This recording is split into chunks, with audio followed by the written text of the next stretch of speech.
Bookty, welcome back to my channel. Today we're back to continue with our read aloud read along of Maya Angelou's second memoir, Gathered Together in My Name.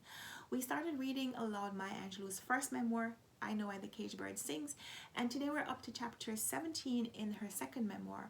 I'll link in the description box down below both playlists, so if you're new to this channel, if you're new to the series and you'd like to start with her first book or with a previous chapter in this book, you can peruse the playlist and go wherever you need to. But today we're up to chapter 17, which in this edition of the book starts on page 90. So I'm going to start reading. If you have a copy of the book, why don't you read along with me? Otherwise, you can just listen to me read. Chapter 17. The mid-morning sun was deceitfully mild, and the wind had no weight on my skin. Arkansas summer mornings have a feathering effect on stone reality. After 5 days in the South, my quick speech had begun to drag, and the clipped California diction, clipped in comparison, had started to slur. I had to brace myself properly to go downtown. In San Francisco, women dressed particularly to shop in the Gary and Market Street's big windowed stores. Short white gloves were as essential a part of the shopping attire as girdles, which denied cleaved buttocks, and deodorant, which permitted odorless walkings up and down the steep hills. I dressed San Francisco style for the nearly 3-mile walk and proceeded through the black part of town, past the Christian Methodist Episcopal and African Methodist Episcopal churches and the proud little houses that sat above their rose bushes in grassless front yards, on toward the pond and the railroad tracks which separated White Town from Black Town. My post-war vinylite high heels, which were see-through plastic, crunched 2 inches into the resisting gravel, and I tugged my gloves all the way up to my wrist. I had won over the near-tropical inertia, and the sprightly walk, made a bit jerky by the small grabbing stones. The neat attire and the high-headed position was bound to teach the black women watching behind lace curtains how they should approach a day's downtown shopping. It would prove to the idle white women, once I reached their territory, that I knew how things should be done. And if I knew, well, didn't that mean that there were legions of black women in other parts of the world who knew also? Up went the black status. When I glided and pulled into White Town, there was a vacuum. The air had died and fallen down heavily. I looked at the white windows, expecting to see curtains lose strained positions and resume their natural places. But the curtains on both sides of the street remained fixed. Then I realized that the white women were missing my halting but definitely elegant advance on their town. I then admitted my weariness, but urged my head higher and my shoulders squarer than before. What stamps general merchandise store missed in class, it made up in variety. Cheap grades of thread and chicken feed, farming implements and hair ribbons, fertilizer, shampoo, women's underwear, and BVDs. Socks, face powder, school supplies, and belly-wrenching laxatives were shoved on and under the shelves. I pitied the poor shopkeeper and the shop attendants. When I thought of the wide aisles of San Francisco's Emporium and the nearly heard quiet conversations in the expensive city of Paris, I gave the store a patronizing smile. A young, very blonde woman's mournful countenance met me in the middle of a crowded aisle. I gave her good morning and let a benign smile lift the corner of my lips. "What can I do for you?" The thin face nodded at me like a sharp axe descending slowly. I thought, the poor shabby dear. She didn't even form her words. Her question floated out like a hillbilly song. "What can I do for you?" "I'd like a simplicity pattern, please." I could afford to be courteous. I was the sophisticate. When I gave her the pattern number out of my head and saw her start at my Western accent, regained for the moment, I felt a rush of kindness for the sorrowful cracker girl. I added, "If you please." She walked behind a counter and riffled through a few aging sewing patterns, her shoulders rounding over the drawer as if its contents were in danger. Although she was 20, or more likely 18, her stance and face spoke of an early surrender to the poverty of poor white Southern life. There was no promise of sex in her hip span, nor flight in her thin, short fingers. "We ain't got it here, but I can put in an order to Texarkana for it for you."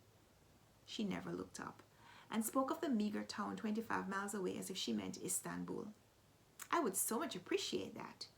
I did feel grateful and even more magnanimous. "It'll be back in 3 days. You come in on Friday." I wrote my name, Marguerite A. Johnson, without flourishes on the small pad she handed me, smiled encouragement to her, and walked back into the now serious noon sunshine. The heat had rendered the roads empty of pedestrians, and it assaulted my shoulders and the top of my head as if it had been lying in wait for me. The memory of the insensate clerk prodded me into exaggerated awareness and dignity. I had to walk home at the same sprightly clip. My arms were obliged to swing in their same rhythm, and I would not, under any circumstances, favor the shade trees which lined the road. My head blurred with deep pains, and the rocky path swung around me, but I kept my mind keen on the propriety of my position and finally gained the store. Mama asked from the cool, dark kitchen, "What do you buy, sister?" I swallowed the heat-induced nausea and answered, "Nothing, Mama." The days eased themselves around our lives like visitors in a sick room. I hardly noticed their coming and going. Mama was as engrossed as she'd allow herself in the wonder of my son. Patting, stroking. She talked to him and never introduced in her deep voice the false humor adults tend to offer babies. He, in turn, surrendered to her, following her from kitchen to porch to store to the backyard. Their togetherness came to be expected. The tall and large dark brown woman, whose movement never seemed to start or stop, was trailed one step by the pudgy little butter yellow baby lurching, falling, now getting himself up, at moments rocking on both legs, then off again in the wave of Mama. I never saw her turn or stop to ride him, but she would slow her march and resume when he was steady again. My pattern had arrived from old exotic Texarkana, and I dressed for the trek downtown and checked my hair, which was straightened to within an inch of its life and greased to desperation. From within the store, I felt the threat of the sun, but walked out into the road impelled by missionary zeal. By the time I reached the pond and Mr. Willie Williams' dewdrop in, the plastic seemed to have melted to the exact shape of my feet, and sweat had popped through the quarter-inch of arid in my armpits. Mr. Williams served me a cold drink. "What you trying to do, fry your brains?" "I'm on my way to the general merchandise store to pick up an order." His smile was a 2-line checkerboard of white and gold. "Be careful they don't pick you up. The sun ain't playing." Arrogance and stupidity nudged me out of the little cafe and back on the white-hot clay. I drifted under the shade trees, my face a mask of indifference. The skin of my thighs scudded like wet rubber as I walked deliberately by the alien white houses and on to my destination. In the store, the air lay heavily on the blades of 2 sluggish overhead fans, and a sweet, thick odor enveloped me at the cosmetic counter. Still, I was prepared to wander the aisles until the sun forgave our sins and withdrew its vengeance. A tall saleswoman wearing a clerk's smock confronted me. I tried to make room for her in the narrow corridor. I moved to my left. She moved to her right. I right, she left. We jockeyed a moment's embarrassment, and I smiled. Her long face answered with a smile. "You stand still and I'll pass you." It was not a request for cooperation. The hard mountain voice gave me an order. To whom did she think she was speaking? Couldn't she see from my still white, though dusty gloves, my starched clothes, that I wasn't a servant to be ordered around? I had walked nearly 3 miles under a sun on fire and was neither gasping nor panting, but standing with the cool decorum of a great lady in the tacky, putrid store. She should have considered that. "No, you stand still and I'll pass around you," I commanded. The amazement which leaped upon her face was quickly pushed aside by anger. "What's your name? Where are you from?" A repetition of "You stand still and I'll pass around you" was ready on my tongue when the pale woman who had taken my order slack-butted down the aisle toward us. The familiar face brought back the sympathy I had felt for her, and I explained the tall woman into limbo with, "Excuse me, here comes my sales girl." The dark-haired woman turned quickly and saw her colleague approach. She put herself between us, and her voice rasped out in the quiet store. "Who is this?" Her head jerked back to indicate me. "Is this that sassy Ruby Lee you was telling me about?" The clerk lifted her chin and glanced at me, then swirled to the older woman. "Nah, this ain't her." She flipped the pages of a pad in her hand and continued, "This one's Margaret or Marjorie or something like that." Her head eased up again and she looked across the centuries at me. "How do you pronounce your name, gal? Speak up." In that moment, I became ruthless, nameless, pastless. The two white blurs buoyed before me. "Speak up," she said. "What's your name?" I clenched my reason and forced their faces into focus. "My name," here I drew myself up through the unrevenged slavery, "is Miss Johnson. If you have occasion to use my name, which I seriously doubt, I advise you to address me as Miss Johnson. For if I need to allude to your pitiful selves, I shall call you Miss Idiot, Miss Stupid, Miss Fool, or whatever name a luckless fate has dumped upon you." The women became remote even as I watched them. They seemed actually to float away from me down the aisle, and from watching their distant faces, I knew they were having trouble believing in the fact of me. "And where I'm from is no concern of yours, but rather where you're going.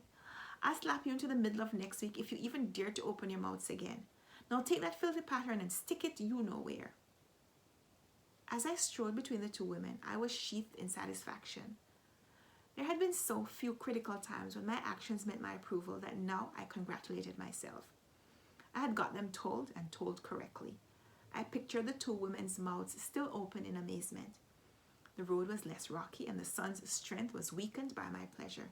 Congratulations were in order. There was no need to stop at Mr. Williams's for a refreshing drink. I was as cool as a fountain inside as I headed home. Mama stood on the porch facing the road. Her arms hung at her sides and she made no motions with her head. Yet something was wrong. Tension had distorted the statue's straightness and caused her to lean leftward. I stopped patting myself on the back and ran to the store. When I reached the one-step porch, I looked up in her face. "Mama, what's the matter?" Worry had forced a deep line down either side of her nostrils past her stiffly held lips. "What's wrong?" "Mr. Coleman's granddaughter, Miss June, just called from the general merchandise store." Her voice quaked a little. "She said you was downtown showing out." So that's how they described my triumph to her. I decided to explain and let her share in the glory. I began. "It was the principle of the thing, Mama." I didn't even see the hand rising, and suddenly it had swung down hard against my cheek. "Here's your principle, young miss." I felt the sting on my skin and the deep ache in my head. The greatest hurt was that she didn't ask to hear my side. "Mama, it was a principle." My left ear was clogged, but I heard my own voice fuzzily. The hand didn't surprise me the second time, but the same logic which told me I was right at the white store told me I was no less right in front of Mama. I couldn't allow myself to duck the blow. The backhand swing came down on my right cheek. "Here's your principle." Her voice had a faraway tunnel sound. "It was a principle, Mama." Tears poured down my burning face. An ache backed up in my throat. The hand came again and again, each time I mumbled, "Principle," and I found myself in the soft dust in front of the porch. I didn't want to move. I never wanted to get up again. She stepped off the porch and caught my arms. "Get up. Stand up, I say." Her voice never allowed disobedience. I stood and looked at her face. It glistened as if she had just dashed a pan of water over her head. "You think because you've been to California, these crazy people won't kill you? You think them lunatic cracker boys won't try to catch you in the road and violate you? You think because of your all-fired principle, some of the men won't feel like putting their white cheese on and riding over here to stir up trouble? You do? You're wrong. Ain't nothing to protect you and us except the good Lord and some miles. I packed you and the baby's things, and Brother Wilson is coming to drive you to Louisville." That afternoon, I climbed into a horse-drawn wagon and took my baby from Mama's arms. The baby cried as we pulled away, and Mama and Uncle Willie stood waving and crying goodbye. That's the end of chapter 17. We'll be back next time to continue with chapter 18 in this riveting memoir by Maya Angelou, Gathered Together in My Name. I hope you enjoyed reading along with me, and if so, give me a thumbs up if you like this video, subscribe if you want to see more, and I hope you'll come back.